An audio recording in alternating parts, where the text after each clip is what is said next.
Assalamualaikum warahmatullahi wabarakatuh. Perkenalkan, nama saya Febriana Wahyuningsih dengan NIM 4111420016 dari Prodi Matematika jurusan Matematika. Di sini saya akan mereview materi mata kuliah database yang telah saya terima selama 1 semester.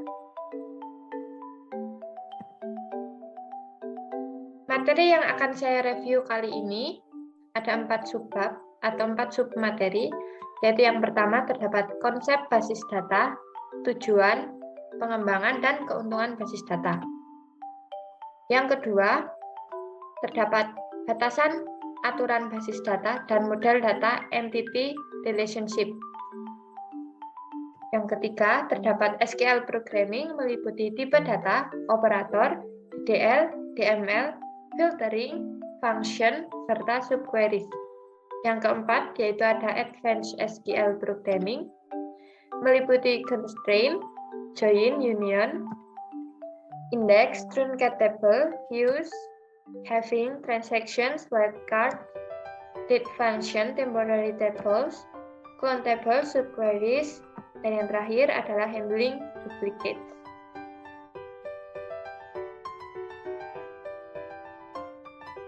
Yang pertama, yaitu tentang konsep basis data, tujuan pengembangan, dan keuntungan basis data.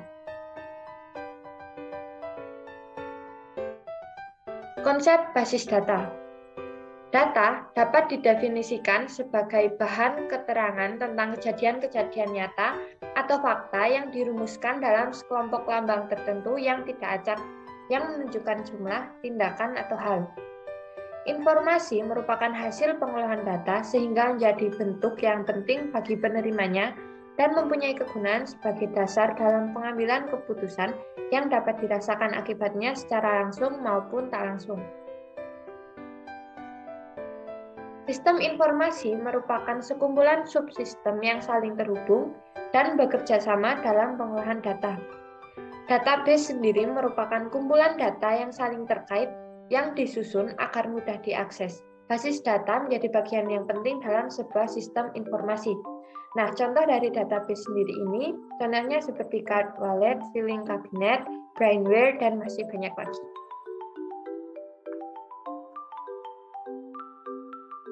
Lalu, ada tujuan pengembangan basis data, baik secara primer maupun sekunder, yaitu yang pertama, data-data dalam basis data dapat digunakan oleh banyak pemakai. Yang kedua, menghilangkan pengembangan sistem ganda atau proliferasi. Yang ketiga, kinerja atau performance. Yang keempat, kejelasan atau clarity. Yang kelima, kemudahan pemakaian. Yang keenam, fleksibilitas penggunaan atau flexibility. Yang ketujuh, akurasi dan konsistensi. Yang kedelapan, privacy. Yang kesembilan, keamanan. Yang kesepuluh, standarisasi data. Yang 11, tersedianya kamus data. 12, kecepatan pemulihan kembali dari kerusakan atau fast recovery from failure. Yang 13 adalah pengorganisasian kembali atau migrasi data dapat dilakukan secara otomatis. Lalu keuntungan pengembangan basis data. Yang pertama, kerangkapan data dapat diminimalkan. Yang kedua, inkonsistensi data dapat dihindari. 3, data dalam basis data dapat digunakan secara bersama atau multi-user. 4, standarisasi data dapat dilakukan. 5, pembatasan atau keamanan data dapat diterapkan. Yang keenam, integritas data dapat dipelihara. Lalu 7, perbedaan kebutuhan data dapat diseimbangkan.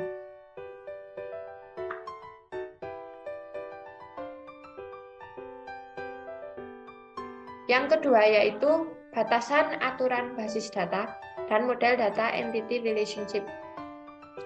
Yang pertama yaitu kriteria database. Kriteria database sendiri di sini terdapat 5, yaitu pertama, berorientasi pada data dan bukan pada program yang akan mengaksesnya. Yang kedua, data dalam basis data dapat berkembang dengan mudah, baik volume maupun strukturnya. Yang ketiga, data yang ada dapat memenuhi kebutuhan sistem-sistem baru secara mudah. Yang keempat, data dapat digunakan dengan cara yang berbeda-beda. Lalu yang terakhir ada kerangkapan data minimal. Batasan aturan basis data. Yang pertama yaitu kerangkapan data atau data redundancy.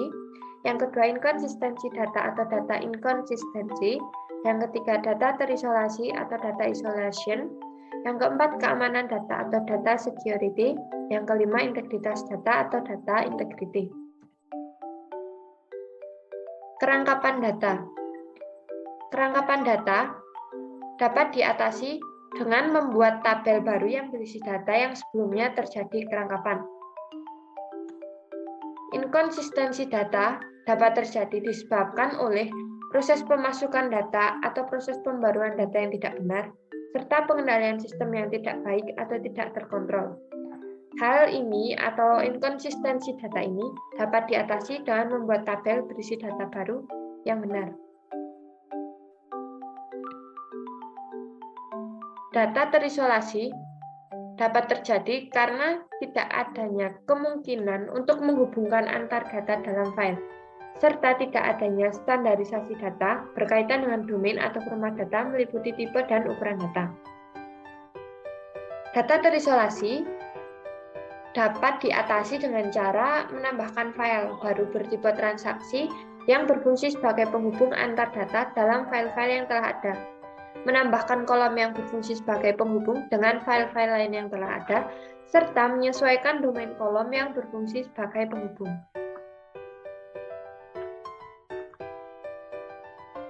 Lalu terdapat keamanan data atau data security. Data security sendiri meliputi recovery, integrity, concurrency, privacy, dan security. Lalu integritas data. Salah satu cara terbaik untuk menjaga integritas data adalah dengan meyakinkan bahwa nilai-nilai data adalah benar sejak pertama kali masuk.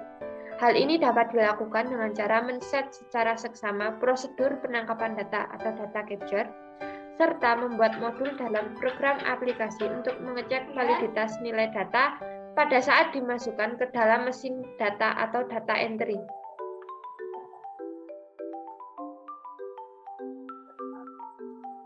Lalu ada Entity Relationship Diagram atau bisa kita sebut secara mudah dengan ERD. ERD ini adalah suatu model penyajian data dengan menggunakan entity dan relationship, menggambarkan model konseptual untuk menggambar struktur logis dari basis data berbasis grafis. Tujuannya agar database dapat dipahami dan dirancang dengan mudah.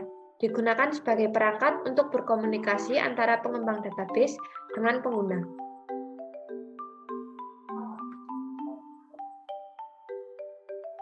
Dasar ERD. Dasar ERD sendiri yang pertama itu terdapat entitas. Entitas merupakan objek dalam dunia nyata yang dapat dibedakan dengan objek-objek lain. Contohnya seperti mahasiswa, dosen, buku, siswa, dan masih banyak lagi yang lainnya. Yang kedua yaitu atribut. Atribut merupakan sifat atau karakteristik yang melekat dalam sebuah entitas. Contoh atribut mahasiswa, NIM, nama, tanggal lahir. Atribut buku, contohnya seperti nama buku, nomor buku, nama pengarang, tahun cetak, dan masih banyak lagi. Nah, jenis atribut sendiri itu terdapat atribut key, atau bisa kita sebut primary key, simple, multi-value, composite, dan derivatif. Lalu, yang ketiga yaitu ada hubungan atau relationship. Hubungan atau relationship ini merupakan hubungan yang terjadi antara satu atau lebih dari entitas. Contoh entitas mahasiswa dengan entitas mata kuliah. Hubungan yang terjadi yaitu bahwa mahasiswa mengambil mata kuliah. Lalu ada entitas dosen dan entitas mata kuliah. Hubungan yang terjadi yaitu dosen mengampu beberapa mata kuliah atau sebaliknya, beberapa mata kuliah diampu oleh dosen.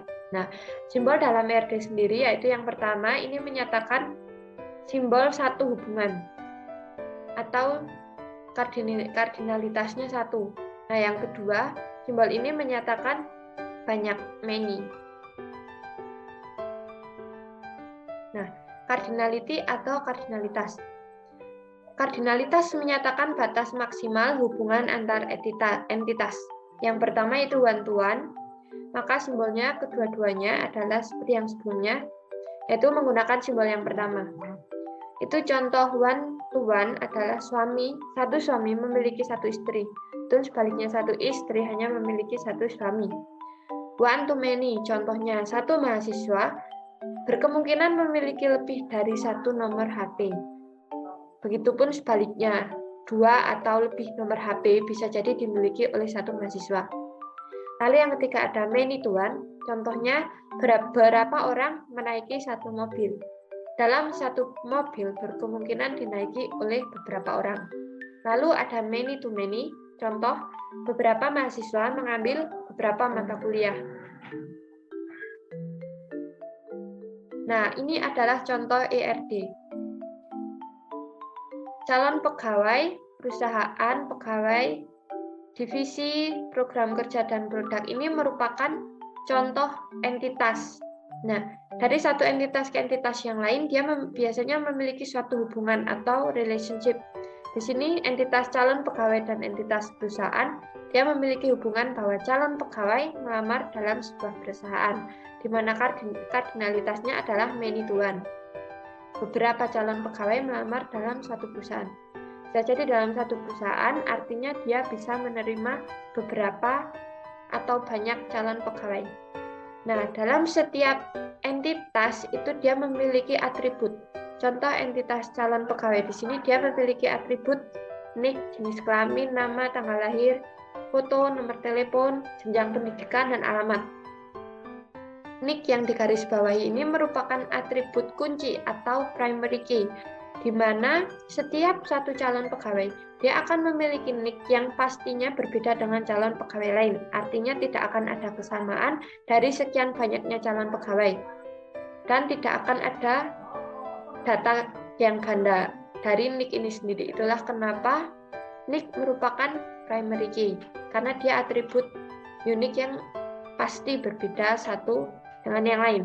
Nah, atribut pula tidak hanya terhubung dengan entitas, tetapi dia juga bisa terhubung dengan hubungan atau relationship. Contohnya di sini, hubungan pegawai, entitas pegawai dengan entitas divisi yaitu one to one. Artinya dalam satu pegawai, dia bekerja untuk satu divisi. Atribut dari relationship ini yaitu terdapat atribut key, ID pegawai, di mana dalam setiap satu pegawai dia akan memiliki satu ID, di mana ID itu tidak akan ada kesamaan dengan ID pegawai yang lainnya, maupun itu beda divisi atau sama divisi, dia akan mempunyai satu ID unik yang di mana ID itu hanya dimiliki dia sendiri, maka tidak akan ada perangkapan data dalam ID pegawai. Itulah kenapa atribut ID pegawai serta jenis divisi di sini termasuk dari primary key, atribut primary key. Nah, submateri yang ketiga dan keempat di sini karena sama-sama membahas SQL programming, maka akan dijelaskan secara berurutan sekaligus. Submateri ketiga yaitu terdapat SQL programming, dan submateri yang keempat terdapat Advanced SQL programming. Nah, sebelum masuk ke SQL programming, akan lebih baik kalau kita mengetahui terlebih dahulu tentang model relasional. Model relasional merupakan salah satu model database yang sangat terkenal. Data disusun dalam bentuk tabel. Antar dua tabel bisa memiliki suatu hubungan. Nah, karakteristik dalam relasi sendiri, yang pertama, tidak ada baris kembar. Yang kedua, urutan baris tidak penting. Yang ketiga, setiap atribut memiliki nama yang unik, lalu letak atributnya bebas, dan setiap atribut memiliki nilai tunggal dan jenisnya sama untuk semua baris.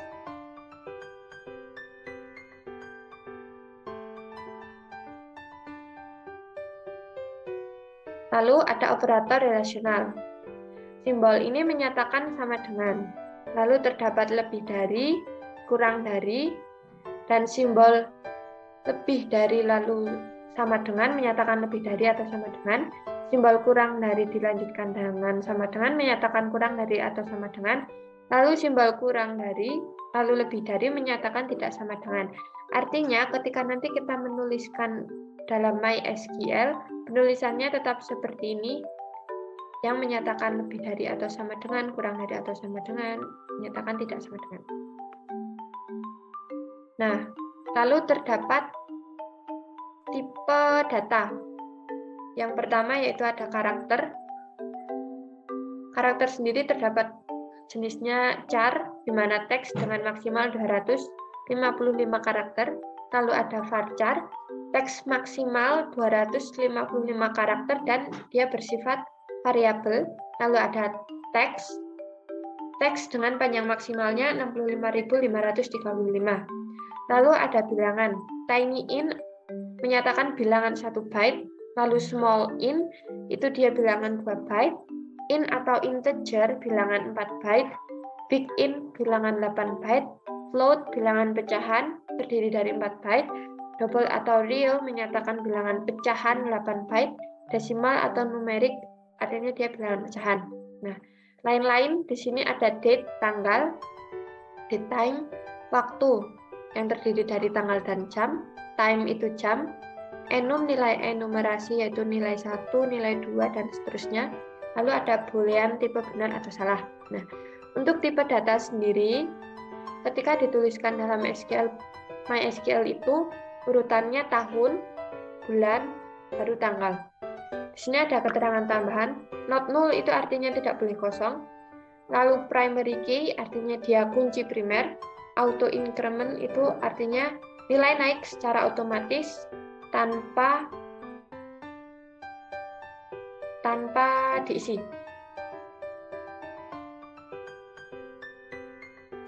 Nah, selanjutnya kita akan membahas secara langsung tentang SQL programming yang terdiri dari DDL, DML, dan DQL, dan masih banyak lagi.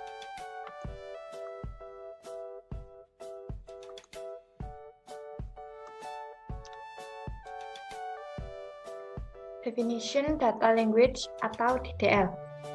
Digunakan untuk kepentingan penciptaan database, tabel, hingga penghapusan database atau databel. Contohnya yaitu create database, create tabel, drop tabel, alter tabel. Create database untuk penciptaan database, create tabel untuk penciptaan tabel, drop tabel untuk penghapusan tabel, dan alter tabel yang digunakan untuk mengubah data. Lalu Data Manipulation Language atau DML. Digunakan untuk memanipulasi data. Contohnya delete, insert, dan update. Delete digunakan untuk menghapus data, insert digunakan untuk menyisipkan data, dan update digunakan untuk mengubah data. Lalu ada Data Query Language atau DQL, digunakan untuk menampilkan data dari tabel di sebuah database. Contohnya select untuk menampilkan data. Nah, sebelum ke CMD, untuk menggunakan MySQL kita harus menginstal SAM terlebih dahulu. Setelah SAM terinstall, lalu baru bisa kita gunakan. Yang pertama kita start untuk MySQL. Lalu kita cari command prompt. Nah, untuk menggunakan command prompt ini, sintaks yang pertama ditulis yaitu cdc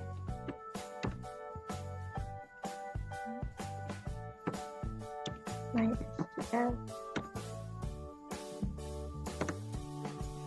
Ini untuk masuk ke direktori kita. Karena saya menginstal SAM lalu saya menyimpannya di local disk C pada file explorer, maka kita tulis di sini C. Jika teman-teman menyimpannya di local disk D, maka bisa menulis di sini D. Jadi menyesuaikan kita menyimpannya itu di mana. Lalu setelah itu kita ketik kembali MySQL.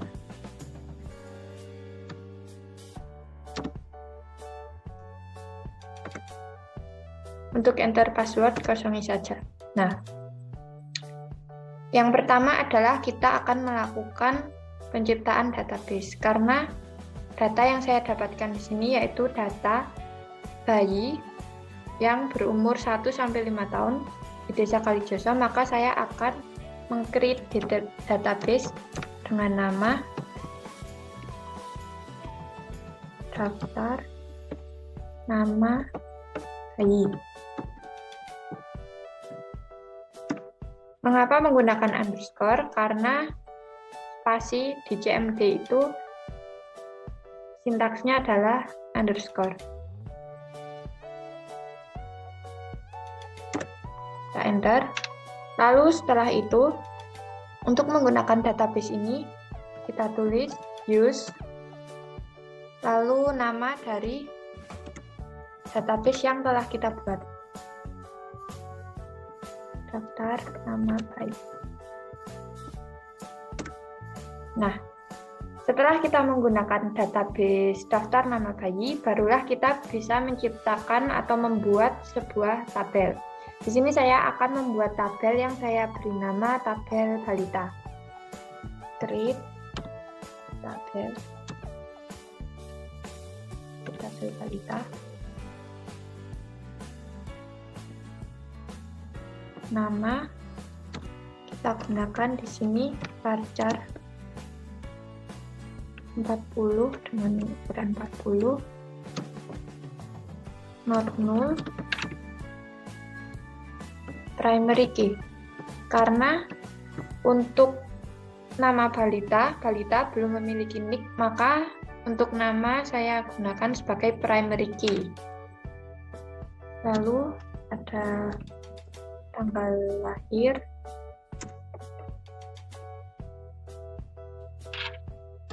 tipenya date, ada sex, enum,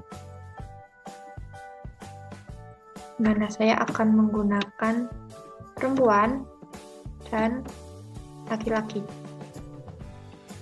Setelah seks kita masukkan alamat, tipenya varchar. Tipe ini disesuaikan dengan tipe data yang sebelumnya sudah dibahas tadi. Kita maksimal 10, lalu masukkan umur integer 10.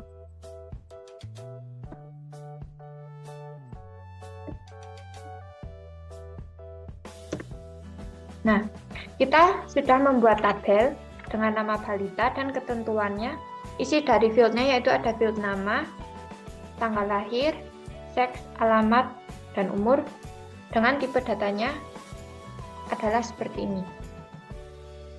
Nah, setelah terbuat tabel, barulah kita bisa menyisipkan data menggunakan sintaks insert. Pertama, kita tulis insert into balita. Nama, tanggal lahir, lalu seks, alamat. Pastikan untuk menulisnya tidak tipu, karena ketika tipu dia akan mengalami error. Values kita masukkan. Yang pertama,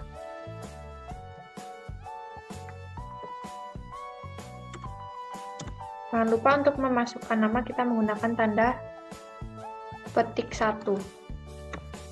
Reino petik 1, lalu petik kembali.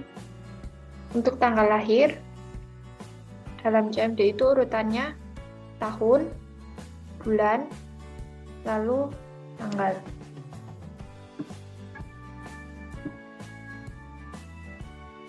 Setelah tanggal lahir, kita memasukkan jenis kelamin atau seks, laki-laki,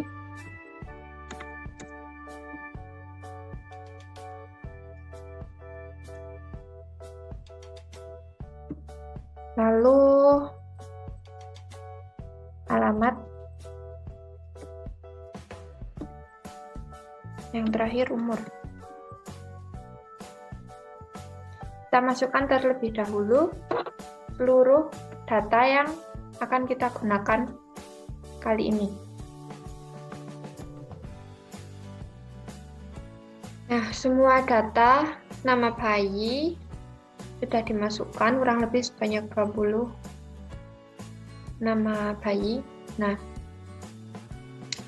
Penggunaan tanda petik 1 ketika memasukkan data ini sangat penting dikarenakan ketika kita salah memasukkan atau terlewat satu saja tanda petik akan mengalami error, sehingga memasukkan satu persatu data seperti ini dapat mengurangi kemungkinan melakukan error, serta jika terjadi error akan lebih mudah untuk merevisinya karena kita hanya perlu merevisi satu row atau satu baris saja. Nah, lalu setelah kita memasukkan semua data ke dalam tabel, kita akan melihat tabel yang telah berisikan data dengan menggunakan select from data. Nah, ini dia tabel yang sudah kita buat. Ada kolom nama, tanggal lahir, seks, alamat, serta umur. Nah, untuk melihat deskripsi dari tabel ini dapat kita tuliskan dengan seperti ini, teks balita.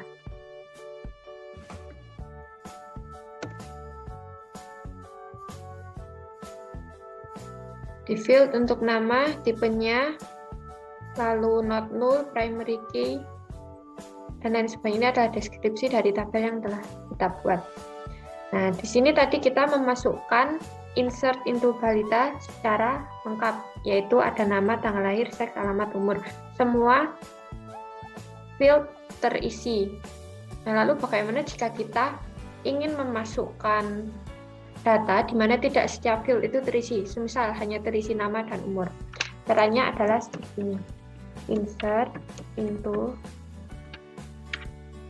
balita. Kita masukkan nama field yang akan kita masukkan datanya. Values. Misal kita beri nama Rina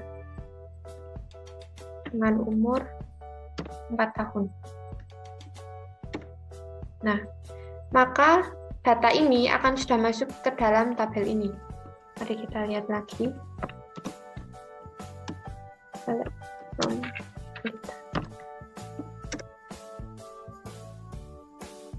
Rina sudah masuk ke dalam data ini. Rina, dengan dia tidak ada data tanggal lahir, tidak ada data seks maupun alamat, dan hanya ada umur. Dan ada untuk penggunaan huruf kapital di dalam CMD itu sama saja dengan huruf biasa. Maka antara kapital dengan tidak itu akan tetap terbaca sama.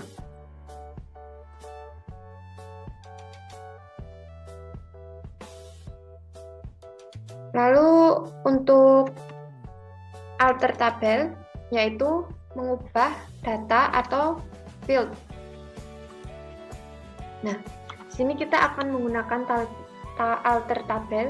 Misal kita akan mengubah dari field seks menjadi jenis kelamin, maka kita menggunakan alter tabel. Sebutkan nama tabel yang telah dibuat, balita, change, field yang akan diubah, spasi, dengan nama field yang baru, jenis kelamin. Jangan lupakan tipe dari field itu, B, dan laki-laki. Lalu kita lihat kembali tabelnya, select from data.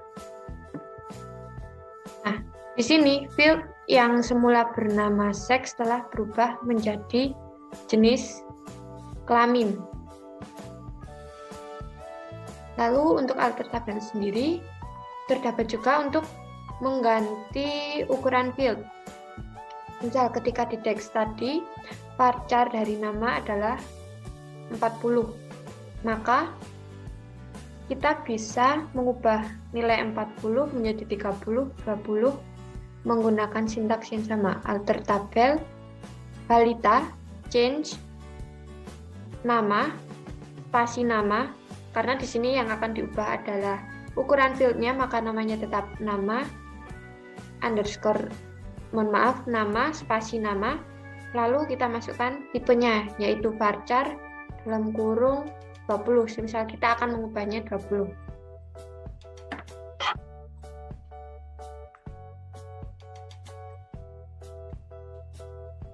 Nah, selanjutnya terdapat operator logika atau logical operator. Operator N digunakan sebagai kriteria dan operator OR digunakan sebagai kriteria atau operator NOT digunakan sebagai kriteria tidak atau bukan. Nah, sebelum masuk ke operator, saya akan menambahkan beberapa materi yang terlewat barusan tentang DDL, DML, dan DQL. Yang pertama yaitu menambahkan default. Semisal kita tulis alter tabel balita change jenis kelamin, jenis underscore kelamin, karena di sini yang akan kita ubah bukan namanya, namun merupakan defaultnya. Oke. Lagi kita isikan default L. Nah, sekarang coba kita lihat kembali tabel balita. Bisa kita lihat bahwa default L ini tidak akan merubah dari jenis kelamin menjadi nama yang lain, karena di sini namanya tetap jenis kelamin, spasi jenis kelamin dengan enum perempuan dan laki-laki. Jadi nilai bawaan tidak akan dimasukkan. Nah, yang kedua, misal kita akan menghapus tabel. Nah, karena tabel ini akan kita pakai dalam materi setelah ini, maka kita buat terlebih dahulu tabel yang nantinya akan dihapus. Misal kita buat nama tabel remaja yang berisikan nama varchar 15. Nah, tabel sudah terbuat. Pertama, kita akan cek terlebih dahulu apakah tabel tersebut benar-benar sudah terbuat. Nah, bisa kita lihat dalam database daftar nama bayi terdapat tabel balita dan tabel remaja. Nah, untuk menghapus tabel, kita hanya perlu menuliskan drop tabel, nama tabel yang akan kita hapus. So, kita akan menghapus tabel remaja. Nah, lalu kita lihat kembali dalam database kita. Tabel remaja telah terhapus. Lalu ada alter untuk mengupdate. Mohon maaf, bukan alter akan tetapi ini masuk materi DML untuk update. Misal kita update balita, set umur. Kita akan memasukkan umur dari bayi bernama Rina, dari 4 akan kita ubah menjadi 3. Umur 3, where nama sama dengan Rina. Kita lihat kembali untuk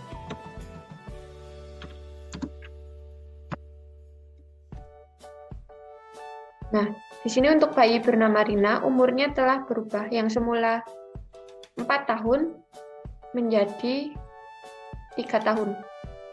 Ini untuk mengupdate data, kita menggunakan update nama tabel, set field yang akan kita ubah, where field nama atau yang akan kita ubah. Nah, karena untuk baris dengan bayi nama Rina ini tidak akan kita gunakan kembali, untuk menghapus suatu baris, kita hanya perlu menuliskan delete from nama tabelnya, where nama Rina.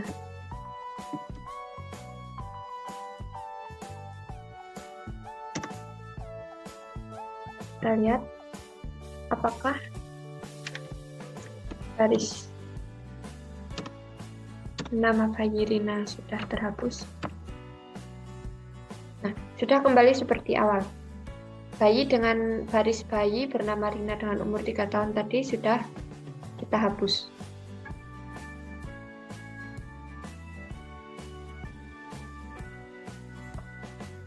Lalu kita akan masuk ke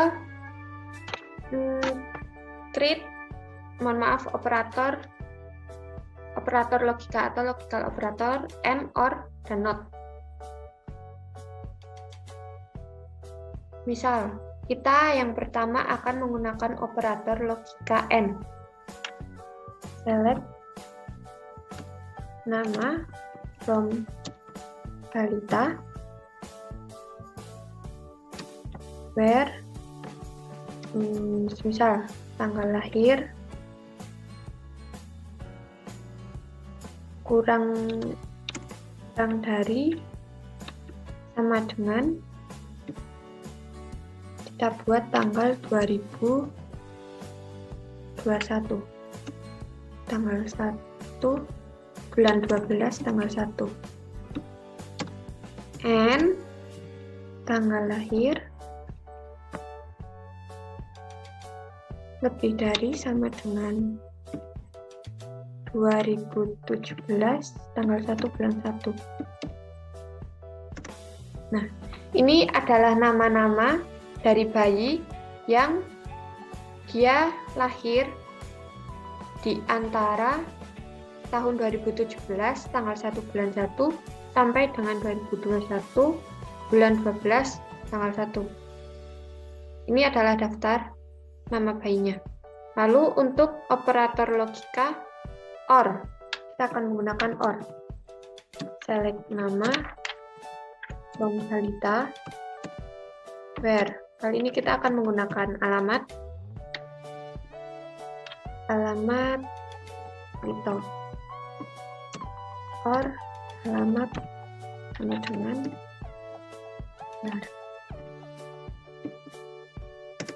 Nah, jadi bayi yang berasal dari Klito dan Jelarang itu hanya terdapat 1, 2, 3, 4, 5, 6. 6 bayi ini berasal dari Klito atau Jelarang, bukan dari Lapar. Sekarang kita akan menggunakan operator logika not or. Select nama from balita, where not alamat. Karena tadi kita sudah memunculkan yang Klito Jelarang, maka kita sekarang akan memunculkan yang dari Lapar.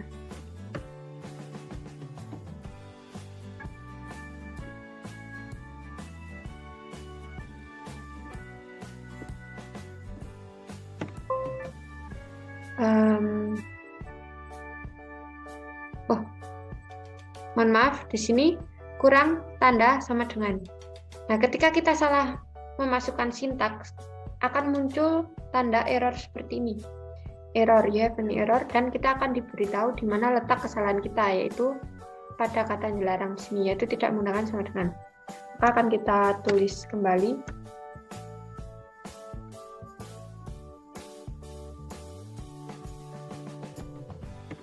Nah, ini dia nama bayi yang dia tidak tinggal atau tidak berasal baik dari Klito maupun dari Jelarang. Artinya dia berasal dari Lapar, karena di sini alamatnya hanya ada 3 dusun, yaitu Jelapar, Klito, dan Jelarang.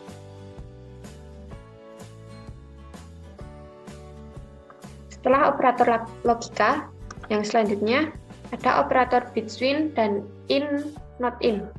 Between digunakan untuk menyatakan suatu jangkauan, sedangkan operator in dan not in digunakan untuk melakukan pencocokan terhadap suatu daftar nilai. Misal between, kita akan menggunakan operator between. Nama, select nama. Kita akan memunculkan nama dari tabel balita, where umur between di antara, misal kita masukkan 1 and 5 atau 4. Nah, ini dia adalah daftar nama bayi yang dia berumur antara 1 sampai 4. Nilai between ini masuk ke dalam daftar. Jadi ketika dia between 1 dan 4, maka bayi yang berumur 1 tahun atau 4 tahun, dia akan masuk ke dalam daftar ini. Lalu, misal kita akan membuat not between. Select nama from balita where umur not between. Misal tidak di antara umur 1 tahun dan 4 tahun. Mari kita melihat perbedaannya. Nah, dikarenakan daftar rentan umur dari daftar bayi ini hanya 1 sampai 5 tahun, ketika kita memasukkan not between tidak di antara 1 sampai 4, artinya kita hanya mencari daftar nama bayi yang berumur 5 tahun. Bayi yang tidak berumur di antara 1 dan 4. Artinya nilai 1 dan nilai 4, umur 1 tahun dan umur 4 tahun, dia tidak akan masuk ke dalam tabel ini, karena between itu nilainya sama dengan. Jadi nilai dari between itu masuk. Lalu kita akan ke operator in dan not in. Misal kita select nama, kita tambahkan alamat balita, where alamat in, misal kita mencari in Klito dan atau hanya Klito.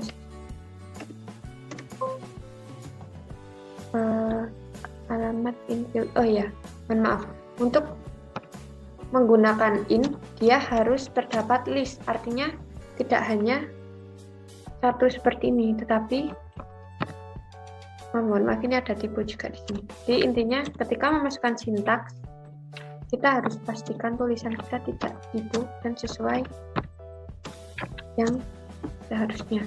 Untuk kita masukkan Klito, karena harus list, maka kita masukkan Klito dan Jelarang.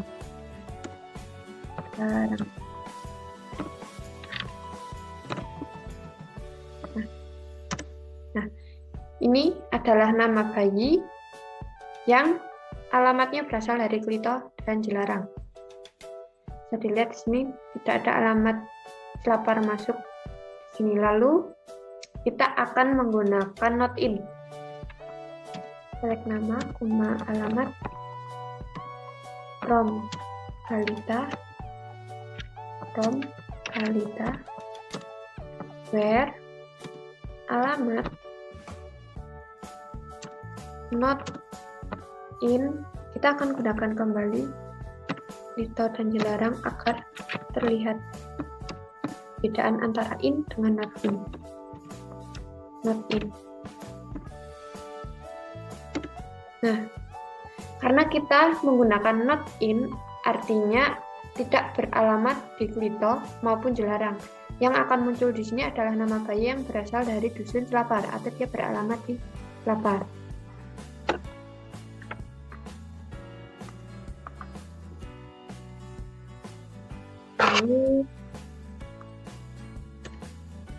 Di sini ada operator like and not like serta wildcard. Like digunakan untuk mencari data menurut awalan, akhiran, atau penggalan suatu kata atau suku kata. Not like digunakan untuk kebalikan dari like.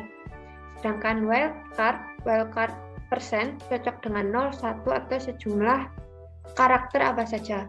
Wildcard underscore digunakan untuk mencocokkan dengan sebuah karakter apa saja.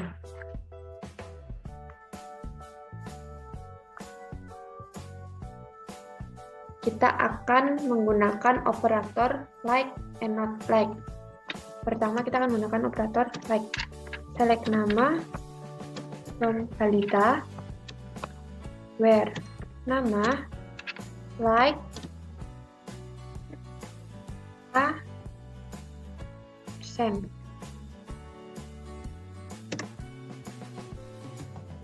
Ketika kita menggunakan sintaks like A dilanjutkan dengan persen seperti ini, maka yang akan muncul adalah nama bayi yang berawalan A. Ketika kita memasukkan huruf lain, semisal I, N, atau S, maka yang akan muncul adalah daftar nama dengan huruf awalan yang kita masukkan tadi. Lalu, kita akan menggunakan not in. Select nama from balita, where nama, mohon maaf, tadi salah penyebutan, not like a persen. Nah, di sini kita menampilkan nama dari balita yang dia tidak berawalan huruf A. Lihat di sini tidak ada nama balita dengan awalan huruf A. Nah, ketika kita memasukkan huruf lain, maka kita juga mengecualikan huruf itu. Artinya nama daftar bayi tidak berawalan dengan huruf yang kita masukkan. Ini sudah termasuk dari penggunaan wildcard, yaitu persen. Nah, sekarang kita akan menggunakan wildcard ketika mencari nama dengan suatu akhiran huruf tertentu. Select nama from balita, where nama like. Misal kita akan menggunakan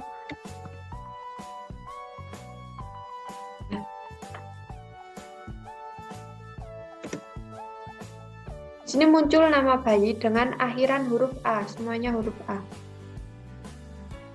Posisi wildcard persen ini sangat menentukan karena ketika dia di depan huruf, artinya kita mencari nama dengan akhiran huruf tersebut. Akan tetapi ketika wildcard itu berada di belakang huruf, berarti kita mencari ketentuannya adalah awalan dengan huruf tertentu tersebut. Sekarang kita menggunakan dua wildcard. Misal, select nama from balita, where nama like. Kita akan menggunakan dua wildcard sekaligus dan tengahnya kita menggunakan N. Nah, sintaks di sini artinya bahwa kita ingin menampilkan nama dari tabel balita di mana nama balita tersebut mengandung huruf N.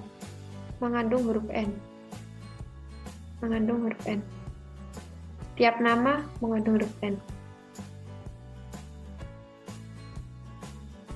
Sekarang kita akan menggunakan wildcard underscore. Select nama from balita, where nama like.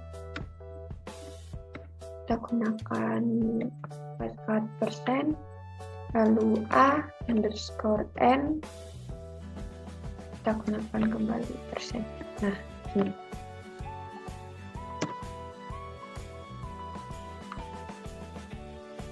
Maknanya di sini kita menampilkan nama yang mengandung A diikuti dengan sebuah huruf apa saja lalu diikuti dengan N. A diikuti huruf apa saja lalu diikuti dengan N. Jadi spasi di sini termasuk ke dalam karakter atau yang dimaksud di underscore ini. Selanjutnya adalah operator regexp. Regexp hanya ada pada MySQL. Wildcard kurung siku digunakan untuk mencocokkan dengan sebuah karakter apa saja yang terdapat dalam tanda tersebut. Nah, penulisan seperti ini itu maknanya berawalan dengan, tulisan seperti ini maknanya berakhiran dengan. Penggunaannya sendiri dalam CMD adalah seperti ini. Misal pertama kita akan menggunakan yang berawalan dengan nama from Balita, nama XP, tanda petik 2, lalu tanda ini kurung siku. Kita pilih huruf yang akan kita tampilkan, misal D, Z, dan P.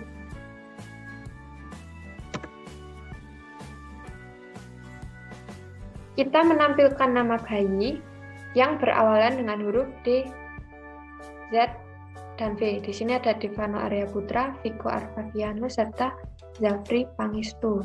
Sekarang kita akan menggunakan operator XP yang untuk mencari berakhiran dengan. Select nama from Balita, where nama XP, tanda kurung siku,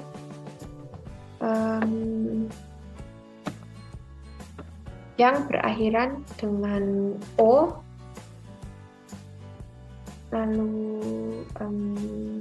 misal kita N, O, N, dan G.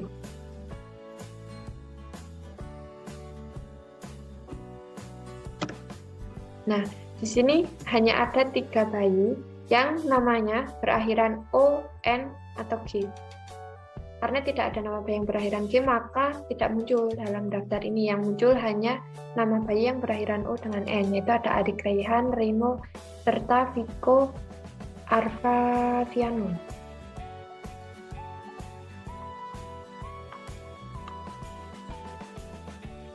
Di sini materi selanjutnya itu ada menampilkan data dan mengurutkan data. Klausa distinct digunakan untuk menampilkan data dengan menghilangkan yang kembar atau menghilangkan entry yang nol. Klausa order by digunakan untuk mengurutkan data baik dengan satu field atau dilakukan melalui 2 buah field atau lebih. Pertama kita akan menggunakan distinct. Select distinct, alamat from Balita. Nah, di sini kita menghilangkan yang kembar. Artinya dalam daftar nama bayi ini tadi yang yang ini terdapat hanya ada 3 dusun atau 3 alamat, yaitu dari Jelapar, Lito, dan Jelarang. Sekarang kita akan menggunakan distinct untuk jika ada tambahan nol. Ketika kita menggunakan select distinct, alamat from Balita, where alamat is not null. Ketika kita menggunakan sintaks ini, jikalau ada data yang tidak terdapat keterangan alamat, semisal baris Rina tadi, dia tidak memiliki data pada field alamat, dia nul, maka ketika kita menggunakan sintaks ini, maka nul itu akan hilang, sehingga hanya akan muncul data-data yang terisi dari alamat. Itu. Lalu, untuk mengurutkan data, misal kita akan mengurutkan nama from Balita, order by nama. Sini dia akan urut sesuai huruf abjad, yaitu pertama A, lalu lanjut sampai ke Z. Berdasarkan nama, mengurutkan data berdasarkan nama. Sekarang kita akan mengurutkan data dengan 2 field sekaligus.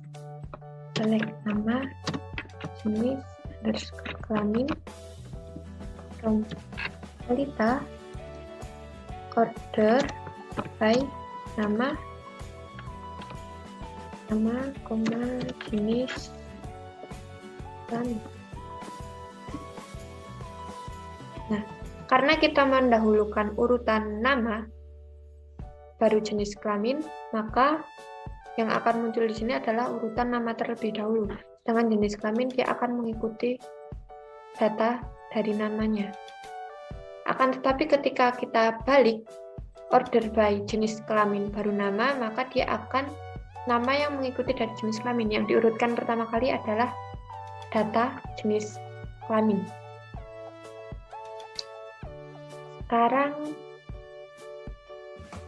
group by, select alamat from balita menggunakan group by alamat.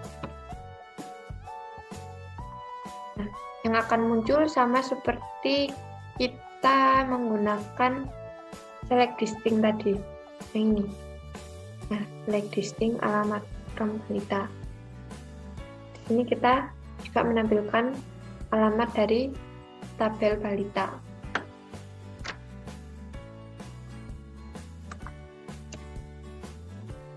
Pengelompokan data seperti yang sudah dipraktekkan tadi, select alamat from balita group by. Masuk ke dalam pengelompokan data group by berguna untuk melakukan pengelompokan data. Lalu terdapat klausa having berguna untuk menentukan kondisi bagi group by.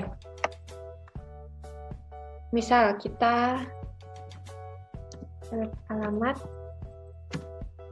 from balita group by alamat having alamat is not null.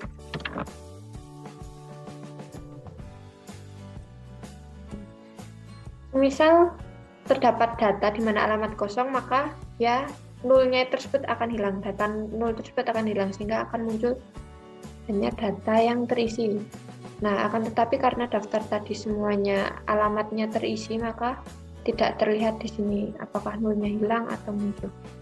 Tapi pasti ketika kita menekan ini, nol dalam alamat pasti akan hilang ketika itu ada alamat yang kosong atau tidak terisi.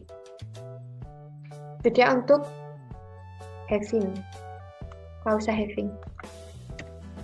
Nah, di sini ada fungsi agregat, AFG atau average untuk memperoleh nilai rata-rata, count untuk menghitung cacah rata-rata, max untuk menghasilkan nilai terbesar, min untuk menghasilkan nilai terkecil, sum untuk memperoleh penjumlahan data.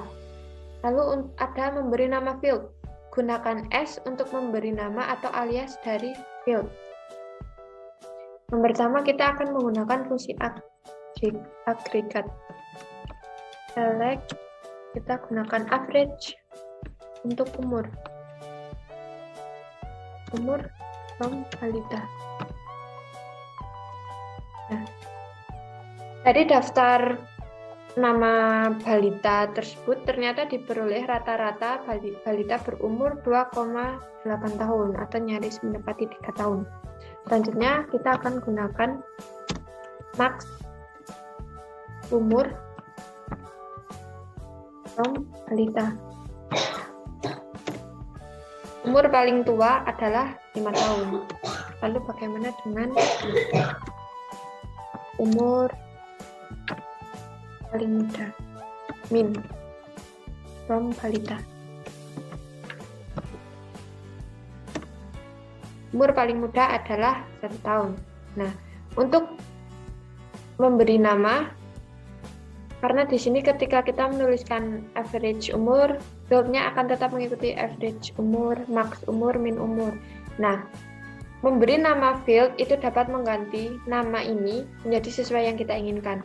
Misal kita akan mengubah select average umur S data underscore data rata-rata underscore umur from balita. Oh, maaf, terdapat kesalahan penulisan.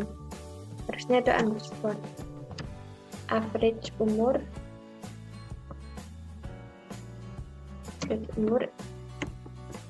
S rata-rata underscore umur from balita. Rata-rata umur from balita. Nah, lihat yang semula fieldnya hanya bernama average umur, kita dapat menggantinya sehingga menjadi rata-rata umur, yaitu 2,8 tahun.